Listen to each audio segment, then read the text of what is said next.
Hello everyone, this is Agrozone and I am here to welcome you all in this new lecture on the topic of how did agriculture begins. We all know what is agriculture but don't know how did it start or how did it start it. So let's know about it. First of all, हम इसमें ancient agriculture और modern agriculture में differences भी देखेंगे. ठीक, so started. First, what is agriculture? So, agriculture is a term derived from a Latin word. Ager means land and cultura means cultivation. तो agriculture जो है हमारा दो वर्ड से, जो कि एक लैटिन वर्ड है, दो वर्ड से मिलके बना है. एगर जिसका मतलब होता है लैंड और कल्चुरा जिसका मतलब होता है कल्टीवेशन. और हमारा जो एग्रीकल्चर है वो इनिशिएट किया गया था, और agriculture is initiated by Homo sapiens. और होमोसेपियंस कौन है? इनको मॉडर्न मैन भी कहा जाता है. ठीक, इन्होंने एग्रीकल्चर की स्टार्टिंग की थी. There are two eras. First is ancient era जो स्टार्ट हुआ था 19,000 BC अगो. और सेकेंड होता है हमारा मॉडर्न एरा जो स्टार्ट हुआ था फ्रॉम 1871 टू टिल नाउ. अभी भी जो भी हमारे डेवलपमेंट हो रही है एग्रीकल्चर में वो सब भी मॉडर्न एग्रीकल्चर या मॉडर्न एरा के अंदर इंक्लूड की जाती हैं. So first we start ancient agriculture. मैंने एज यूजुअल पहले बताया एंशियंट एग्रीकल्चर कब स्टार्ट हुआ था? 19,000 BC और बिफोर क्राइस्ट. और जो एंशियंट एग्रीकल्चर है वो स्टार्ट किया गया था हमारे मॉडर्न मैन, इट मीन्स हमारे होमोसेपियंस के द्वारा. हम भी जो है होमोसेपियंस में आते हैं. ठीक, सो एंशियंट एग्रीकल्चर किससे स्टार्ट हुआ था? फर्स्ट यहाँ बार्ले और वीट की प्रोडक्शन या फिर बार्ले और वीट का कल्टीवेशन से स्टार्ट होता है. ये हुआ था 7500 BC में. Second is invention of wheel. Invention of wheel, wheel means वो जो बुलक काट. उस टाइम पे ट्रांसपोर्टेशन सिस्टम उतना वेल डेवलप्ड नहीं था, इसलिए हम उस टाइम पे बुलक कार्ट्स यानी बैलगाड़ी इसका यूज़ करते थे. तो उसमें ये जो व्हील्स थे वो यूज़ होते थे. फर्स्ट स्टार्टिंग में जब ये व्हील्स यूज़ होते थे तो ये कब हुआ था इसका इन्वेंशन? 3400 BC.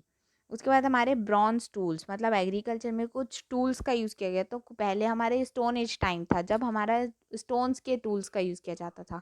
लेकिन उस टाइम पे हम क्या करते थे? हम मतलब जो भी हमारे एनिमल्स वगैरह रहते थे उन सब की हंटिंग करते थे उस टाइम पे, मतलब उन सब के शिकार करके खाते थे. तो उस टाइम पे स्टोन एज में यूज़ होता था. जब एग्रीकल्चर इनिशिएशन हुआ तब हमने ब्रॉन्ज टूल्स का यूज़ करना चालू किया. तो ये फार्मिंग में टूल्स यूज़ होते थे. ये कब बने थे? 3000 BC में. उसके बाद हमने इन्वेंशन हुआ प्लाऊ और इरिगेटेड फार्मिंग का. Irrigated farming in the sense irrigation including in farming. ठीक, इरिगेशन पर्पज़ के लिए जब हम मतलब फार्मिंग पर्पज़ के लिए जब हम इरिगेशन का यूज़ करने लगे इन 2900 BC, तब हमारा ये इरिगेटेड फार्मिंग कहलाया है. और इसमें हमने प्लाऊ का भी यूज़ किया था. और जो फर्स्ट आयरन प्लाऊ था या शेयर, जब हमने प्लाउज को पहले हम ब्रॉन्ज से बनाते थे या ब्रॉन्ज या वुडन प्लाऊ ऐसी चीज़ों का यूज़ करते थे. फिर हमने जब आयरन प्लाऊ का डेवलपमेंट हुआ या इन्वेंशन हुआ और शेयर और एक्स यानी कुल्हाड़ी, इन सारी चीज़ों का, और जहाँ कहाँ हुआ था ये? पंजाब, बिहार, यूपी ऐसी जगहों में इंडिया में ये यूज़ होने लगा. तब कब हुआ था ये? 1000 to 600 BC में. उसके बाद हमारे introduction of several type of crops. ये देखो इस टाइप का पहले ना, सॉरी, ये जो इमेज है इसमें देख सकते हो आप, पहले के टाइम पे इस टाइप की इरिगेशन यूज़ होती थी. इरिगेशन किसे करते थे? राहत और ठेकली बोलते हैं इसको. ठीक, इसकी मदद से ये जो देखते हो आप, पुली सिस्टम आपने सुना होगा जो कि हमारे वो वेल्स वगैरह में होता है. तो वेल में से पानी निकालने के लिए पुली वगैरह का यूज़ कर सकते हैं. वैसे पुली सिस्टम, राहत, ठेकली, इन सारी चीज़ों का यूज़ होता था उस टाइम पे जनरली में, जब हम एग्रीकल्चर में फार्मिंग में मतलब इरिगेशन को इंक्लूड किए थे. उसके बाद हमारे इंट्रोडक्शन ऑफ सेवरल क्रॉप्स, मतलब किस टाइप के क्रॉप्स? तो हमारा पोटैटो, स्वीट पोटैटो, कसावा जिसको हम टपियोका भी बोलते हैं, ये साबूदाना बनाने के लिए यूज़ होता है. उसके बाद टोमेटो है, चिली है, पंपकिन, पपाया, पाइनएप्पल, गुआवा, ऐसे सारी कुछ क्रॉप्स हैं जिनका इंट्रोडक्शन हुआ था. कहाँ से? जो इंट्रोड्यूस की गई थी पोर्चुगीज से यहाँ इंडिया में. ठीक, उसके बाद हम आते हैं एसेक्सुअल प्रोपगेशन. आपको पता है जो प्रोपगेशन होता है वो दो टाइप का होता है. First is from seed and second is from the vegetative part, और we can say asexual propagation. तो जो एसेक्सुअल प्रोपगेशन था वो हॉर्टिकल्चर क्रॉप्स के लिए पोर्चुगल्स ने, ये जो पोर्चुगीज थे उन्होंने इंट्रोड्यूस किया था इंडिया में 1550 AD में. AD means after death. ठीक, तो 1550 AD में. उसके बाद हमारा इसमें एक फेमाइन भी आया था। फेमाइन मतलब होता है अकाल पड़ना। तो यहाँ पर पे आयरलैंड में एक फेमाइन आया था जिसको हम बोलते हैं आयरिस फेमाइन। ठीक, कब आया था ये? 1845 एडी में। और ये किसके कारण था? ये हुआ था पोटैटो में लेट ब्लाइट के कारण। जो हमारा जो आयरलैंड है वहाँ की मतलब मेन क्रॉप बोल सकते हो, मेजर क्रॉप में इंक्लूड होती है पोटैटो। तो वहाँ पे पोटैटो में late blight of potato disease दिखी गई थी, जो कि हुए थे हमारा कॉजल ऑर्गेनिज्म होता है इसका, Phytophthora infestans. I repeat, Phytophthora infestans. Okay, इसके कारण आयरिस फेमाइन में मतलब आयरिस फेमाइन हुआ था इसके कारण, जिसमें पोटैटो को बहुत ज़्यादा अकाल पड़ गया था। उसके बाद एज यूजुअल हमको पता है, जैसे मॉडर्न एग्रीकल्चर में जाने से पहले एक सेकेंड, कब वो मींस रिकैप, जो हमने एंशियंट एग्रीकल्चर में और एक चीज़ हमने मिस की। हमारी इंडिया की स्टेपल क्रॉप क्या है? हमारे इंडिया की स्टेपल क्रॉप है राइस। आपको नहीं पता तो आपकी मतलब जो इंडिया है ये इसके यहाँ की मेजर क्रॉप है। सबसे ज़्यादा जो हमारे इंडियन पॉपुलेशन है वो इसी क्रॉप पे बेस्ड है। ठीक, और हमारे जैसे एग्रीकल्चर की मतलब इंडिया की 70% ऑफ द पॉपुलेशन जो होती है वो एग्रीकल्चर बेस्ड होती है ना। तो उनमें से जो राइस का कल्टीवेशन है वो कब स्टार्ट हुआ था? 6200 BC। जैसे वीट और बार्ले का पढ़े हमने 7500 BC, तो राइस का कल्टीवेशन फर्स्ट टाइम स्टार्ट किया गया था 6200 BC में। और इन एंशियंट फार्मिंग में कुछ टाइप की प्रैक्टिसेस की जाती थी, जैसे इसको हम बोलते हैं झूमिंग कल्टीवेशन या शिफ्टिंग कल्टीवेशन, और इसी को हम बोलते हैं स्लैश एंड बर्न। तो ये झूमिंग कल्टीवेशन क्या होता है और शिफ्टिंग कल्टीवेशन, शिफ्टिंग नाम में समझ आ रहा है शिफ्ट करना। इट मीन्स जो एंशियंट टाइम था तब हमारे जो एंसेस्टर्स थे या बोल सकते हैं उस टाइम के जो लोग थे वो कैसे फार्मिंग करते थे, जो भी हमारा फॉरेस्ट एरिया होता है वहाँ पर भी एक ऑर्गेनिक लेयर पाई जाती है सॉइल में, तो वो उस जगह वो ज़्यादा फर्टाइल होती थी, या उस टाइम पे ज़्यादातर जगहों पे पेड़ ही होते थे या फॉरेस्ट ही रहता था, तो वो फॉरेस्ट को काट देते थे, पूरा जो भी पेड़ रहते थे उनको काटते थे। उसके बाद उस जगह पे कल्टीवेशन करते थे, और जैसे ही हमारा एक सीज़न का कल्टीवेशन कंप्लीट होता था वो उस जगह को जला देते थे, जो हमारा जो भी वेस्ट प्रोडक्ट रहता था या हमारा जो भी क्रॉप रेसिड्यू रहता था उसको जला देते थे, और दूसरी जगह में शिफ्ट कर देते थे कल्टीवेशन, यानी दूसरी जगह को फिर वैसे ही सेम काट करके फिर वहाँ कल्टीवेशन करते थे। हम इसको स्लैश एंड बर्न बोलते थे, इसीलिए कि काटते हैं उसके बाद जला के दूसरी जगह शिफ्ट कर देते थे, इसलिए इसको शिफ्टिंग कल्टीवेशन भी कहा जाता था। ठीक, तो ये उस टाइम पे यूज़ होता था। अब इसमें क्या है? Modern agriculture. मॉडर्न एग्रीकल्चर कब स्टार्ट हुआ? 1871 से अभी तक। ठीक, to 1871 to till now. Modern agriculture के जो फादर हैं वो हैं, इंडियन मॉडर्न एग्रीकल्चर के फादर हम बोलते हैं एम एस स्वामीनाथन, और इंडियन ग्रीन रिवॉल्यूशन के फादर भी एम एस स्वामीनाथन को ही कहा जाता है। और उसके बाद इन मॉडर्न एग्रीकल्चर वर्ल्ड में कौन है उसके फादर? एन ई बोरलॉग, और इनको ही अ, पूरे वर्ल्ड में ग्रीन रिवॉल्यूशन का फादर भी कहा जाता है। ग्रीन रिवॉल्यूशन का एक वीडियो या फिर सारे रिवॉल्यूशंस का वीडियो हमारे यूट्यूब चैनल एग्रोजोन पे ऑलरेडी अपलोडेड है, तो you can check the description, you can check the link in the description box, sorry. Okay, so start. Modern agriculture में क्या क्या इंक्लूड होगा? सबसे फर्स्ट हमारे पास बहुत सारी क्रॉप की डाइवर्सिटीज़ हैं। जैसे पहले के टाइम पे बहुत कम क्रॉप्स थी, जैसे पहले अभी भी कई जगहों पे मोनोकल्चर या मोनो कल्टीवेशन का यूज़ किया जाता है, जैसे कि एक ही क्रॉप को हम तीनों सीज़न में रिपीट करते हैं, या उसको मोनोकल्चर बोलते हैं, एक ही क्रॉप को तीनों सीज़न में रिपीट करते हैं। और एक होता है मोनोक्रॉपिंग, यानी पूरे तीनों सीज़न में से सिर्फ एक सीज़न में हम क्रॉप लेते हैं। ठीक, तो इस टाइप से अब नहीं होता। अब जनरली क्या, अब लोगों के पास सेवरल क्रॉप डाइवर्सिटीज़ अवेलेबल है और उनके लिए अलग अलग रिसर्च सेंटर्स अवेलेबल हैं। तो हमारे पास बहुत सारी क्रॉप्स, जैसे सीरियल क्रॉप्स है, पल्स क्रॉप्स है, ऑयल सीड्स हैं, और हमारी स्पाइसेस हैं, फ्रूट्स हैं, वेजिटेबल्स हैं, इस टाइप की बहुत सारी अलग अलग क्रॉप्स हैं। उन सब पे अलग अलग रिसर्च सेंटर्स भी अवेलेबल हैं। उसके बाद हमारा आता है cultivation of crop, fruits, vegetable, mushroom and their preservation. तो हम कुछ क्रॉप्स, फ्रूट्स, वेजिटेबल्स, मशरूम्स ऐसी चीज़ों का प्रोडक्शन भी अब देखते हैं, और उनका प्रिजर्वेशन भी। अभी के टाइम पे जो प्रिजर्वेटिव्स हैं वो बहुत ज़्यादा यूज़ होते हैं। ठीक, उसके बाद नेक्स्ट आता है मॉडर्न टेक्नोलॉजीज़, जैसे कि हम GPS, remote sensing, GPS, GIS, ऐसी कुछ टेक्नोलॉजीज़ हैं, इन सब का यूज़ करते हैं। रिमोट सेंसिंग क्यों यूज़ होता है? जैसे ईल्ड मॉनिटरिंग करने के लिए, हार्वेस्टिंग के टाइम यील्ड मॉनिटरिंग करने के लिए, ड्रोन की हेल्प से इरिगेशन या फर्टिलाइज़र एप्लीकेशन के लिए। ये सब आप लोग ने पहले भी अभी बहुत सुना होगा। अभी अभी जो कुछ टाइम पहले ही हमारे जो प्राइम मिनिस्टर हैं नरेंद्र मोदी, उन्होंने एक ये लॉन्च किए थे, एक क्या बोल सकते हैं हम इसको, ये जैसे हमारा एक अलग अलग वो स्कीम्स होती हैं वैसे टाइप से इन्होंने लॉन्च किए थे, जिसमें ड्रोन्स का डिस्ट्रीब्यूशन हुआ था या ड्रोन्स का यूज़ किया गया था एग्रीकल्चर में। नेक्स्ट होता है जो biological crop improvement. Biological crop improvement techniques में क्या इंक्लूड होता है? Mutation breeding, ideotype breeding, DNA modification और दैट टाइप ऑफ थिंग्स।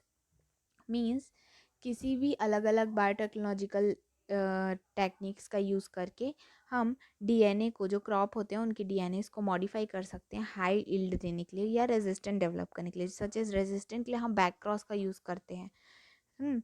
और हाई यील्डिंग वेराइटीज़ डेवलप करने के लिए, उनमें कुछ क्वालिटी इंप्रूव करने के लिए, क्वालिटेटिव और क्वांटिटेटिव ट्रेड्स को इंक्लूड करवाने के लिए।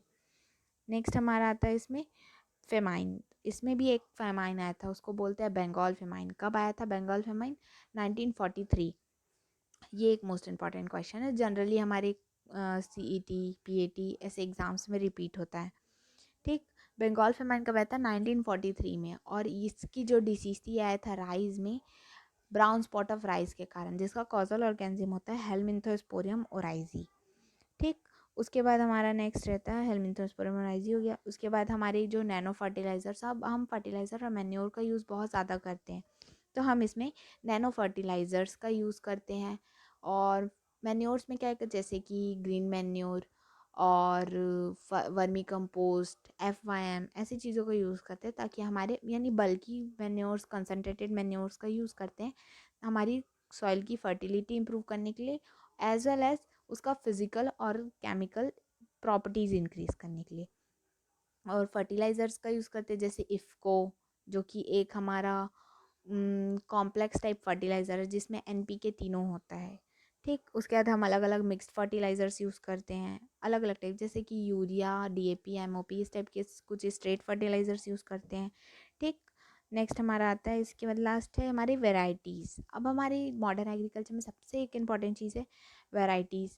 कैसी वेराइटीज़? तो हम कैसी वेराइटीज़ यूज़ कर सकते हैं, जैसे कि हमारे सॉइल टाइप के बेसिस पे हम अलग अलग वेराइटीज़ का यूज़ कर सकते हैं। हमारी डिसीज़ रेजिस्टेंस या हाई यील्ड इम्प्रूविंग वेराइटीज़, या हमारी रेजिस्टेंट वेराइटीज़, या हमारी ड्रॉट टॉलरेंट वेराइटीज़, ऐसी अलग अलग क्रॉप पे अलग अलग स्पेसिफिक वेराइटीज़ होती हैं, उनका यूज़ कर सकते हैं। जैसे कि राइस में एक मेजर प्रॉब्लम थी स्टार्टिंग में, या जब इनिशिएशन हुआ था राइस कल्टीवेशन के टाइम, एक प्रॉब्लम आती थी उसका हाइट, राइस की हाइट बहुत ज़्यादा होती थी। तो राइस में धीरे धीरे करके एक, फिर जब ग्रीन रिवॉल्यूशन आया तो एक वैरायटी डेवलप की गई जिसको बोलते हैं IR8, जिसको हमने मिरेकल राइस भी कहा है। और एक और इंडियन मिरेकल राइस अगर आप बोलेंगे तो वो जया को बोलते हैं, और वर्ल्ड मिरेकल राइस तो वो IR8 को बोलते हैं। और इन दोनों के बीच में भी डिफरेंस आपको हमारे वीडियोस में मिल जाएगा, so you can check the link in the description box.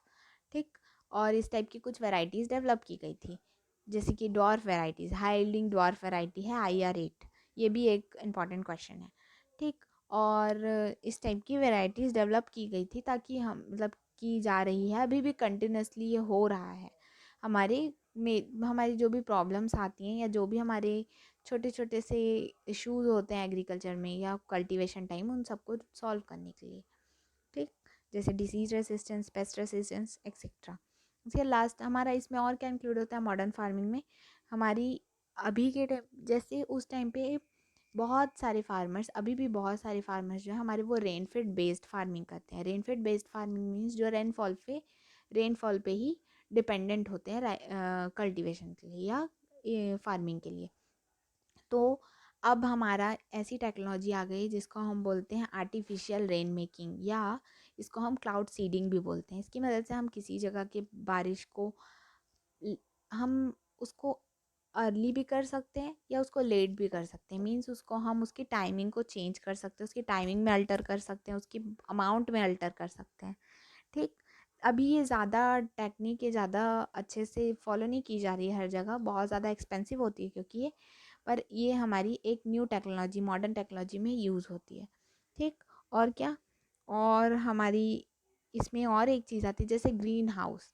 अभी के टाइम पे वैसे ग्रीन हाउस जो इफ़ेक्ट है वो आप लोग ने पढ़ा होगा। ग्रीन हाउस जो रहते हैं उनके ग्रीन हाउस जो गैसेस हैं वो बहुत ज़्यादा हार्म करती हैं।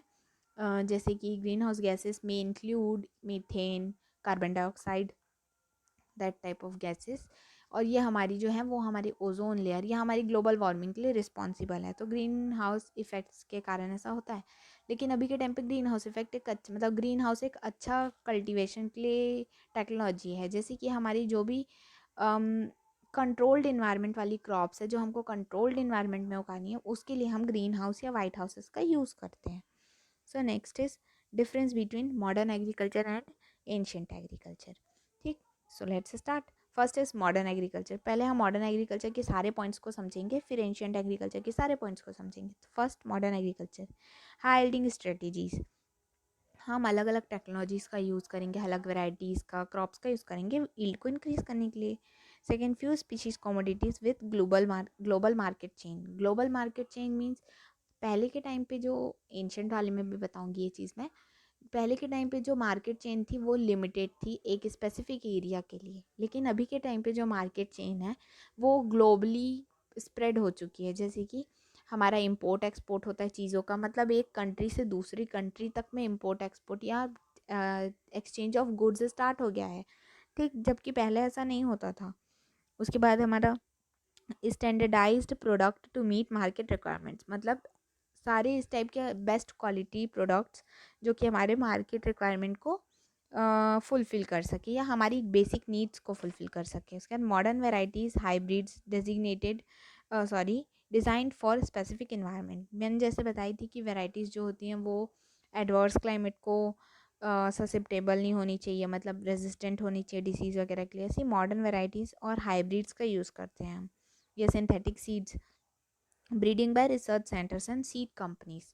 हमारी अलग अलग टाइप के सीड्स होते हैं जैसे कि nuclear seed, breeder seed, foundation seed and registered seed. हाँ, और सर्टिफाइड सीड, ऐसे सीड्स होते हैं अलग अलग। तो इन सीड्स को मतलब इन सीड्स को अलग अलग लेवल पे डेवलप किया जाता है, अलग अलग लेवल पे इनका कल्टीवेशन किया जाता है, प्रोडक्शन किया जाता है।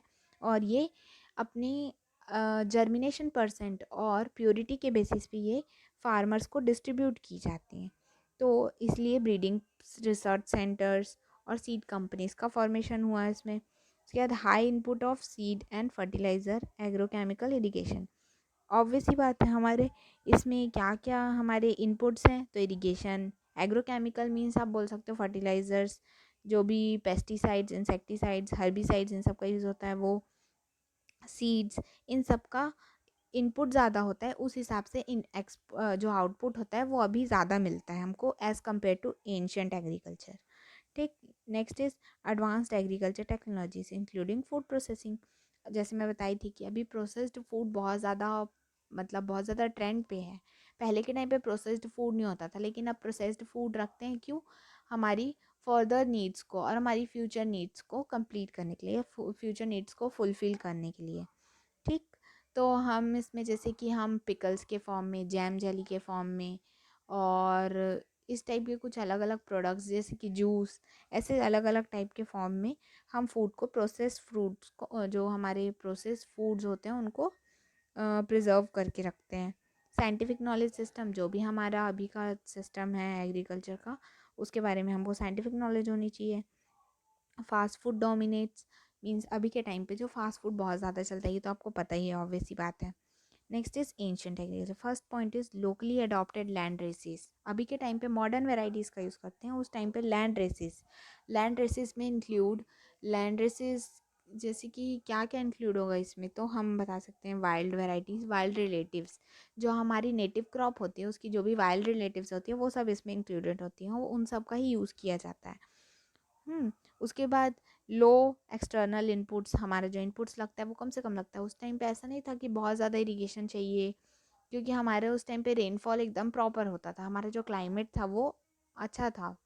उस टाइम पे ज़्यादा वेदर में ज़्यादा वेरिएशन नहीं आता था, इस कारण से हमारा जो इनपुट लगता था इरिगेशन वो कम लगता था। उस टाइम पे सीड्स भी कम होते थे तो प्रोडक्शन अच्छा आता था। हाइल्ड वेराइटीज़ में ये एक प्रॉफिट होता है, जो सॉरी वाइल्ड वेराइटीज़, या जो वाइल्ड रिलेटिव्स होते हैं उनमें एक अच्छा क्वालिटी होती है कि वो रेजिस्टेंट होते हैं, एडवर्स क्लाइमेट को वो सह सकती हैं, एडवर्स क्लाइमेट के लिए वो रेजिस्टेंट होते हैं। ठीक, तो इसलिए हमारा इनपुट कम लगता था उस टाइम पे। और many species including those collected in the wild, वही वाइल्ड फॉर्म्स की जो भी हमारी सीड्स या स्पीशीज़ कलेक्टेड होती है उन सब का यूज़ किया जाता था। ट्रेडिशनल नॉलेज सिस्टम, जैसे उस टाइम पे हमको साइंटिफिक नॉलेज चाहिए अभी, तो उस टाइम पे हमको क्या चाहिए रहता था एंशियंट टाइम में? Traditional knowledge. Traditional variety selection by farmers, जो भी हमारी फार्मर सेलेक्टेड वैरायटीज़ होती हैं उन सब का यूज़ किया जाता है, जो भी ट्रेडिशनल वैरायटीज़ होती हैं। ठीक, उसके बाद लो इनपुट लो आउटपुट, जितना कम इनपुट लगता था मतलब आउटपुट भी as compare to modern agriculture कम ही था, और अभी के टाइम पे जो आउटपुट है वो ज़्यादा है। क्यों ज़्यादा करना पड़ा? क्योंकि हमारी population day by day increase हो रही है, इसलिए। ठीक, उसके बाद slow food limited investment in innovation and education, जो हमारा फूड का प्रोडक्शन है या फूड है वो लिमिटेड, इन्वेस्टमेंट भी कम हो गए, और उसका इनोवेशन और एजुकेशन भी नहीं होता था उस टाइम पे इतना। ठीक, तो अभी के टाइम पे जो है वो फूड का मतलब जो हमारी फूड सोर्स है या हमारे पास जो भी फूड प्रोडक्ट्स है वो लिमिटेड नहीं है, कोई भी लिमिटेड नहीं है, वो बहुत ज़्यादा डाइवर्सिटीज़ है हमारे पास। और अभी के टाइम पे न्यू न्यू इनोवेशंस या न्यू इन्वेंशंस और एजुकेशन पर्पस में इसका यूज़ ये सब होता रहता है, ये सब एंशियंट टाइम पे नहीं था। Next is short market chain. As usual मैंने आपको इससे पहले बताई थी कि जो मॉडर्न एग्रीकल्चर है उस टाइम पे जो मार्केट चेन है वो हमारी वर्ल्ड पे या ग्लोबल लेवल की है। ठीक, और यहाँ क्या है? शॉर्ट मार्केट चेन मीन्स जो एक विलेज से दूसरे विलेज तक में ये बस लिमिटेड रहती थी। ठीक, next is variable product, lack of standards and regulations. उस टाइम पे जो स्टैंडर्ड्स या रूल्स और रेगुलेशंस होते हैं वो कम से कम थे, ज़्यादा किसी पे स्पेसिफिक स्टैंडर्ड्स सेट नहीं थे किसी चीज़ के लिए, और जो प्रोडक्ट्स थे वो बहुत ज़्यादा वेरिएबल होते थे, मीन्स ज़रूरी नहीं है वो प्रोडक्ट हर टाइम पे सेम क्वालिटी पे मिले। ठीक, next, so our today's question is, हमारा फर्स्ट क्वेश्चन आज का क्वेश्चन है, इसका आंसर आप कमेंट बॉक्स पे दे सकते हैं। So question is, India's total geographical area is, and your options are A 238.72 million hectare, B 374.28 million hectare, C 328.74 million hectare, and D is 238.74 million hectare. And drop your answer on the comment box, and you can get your answer in the comment box too. So and thanks for watching. Please like, share and subscribe to Agrozone, and you can follow our Instagram ID Agrozone.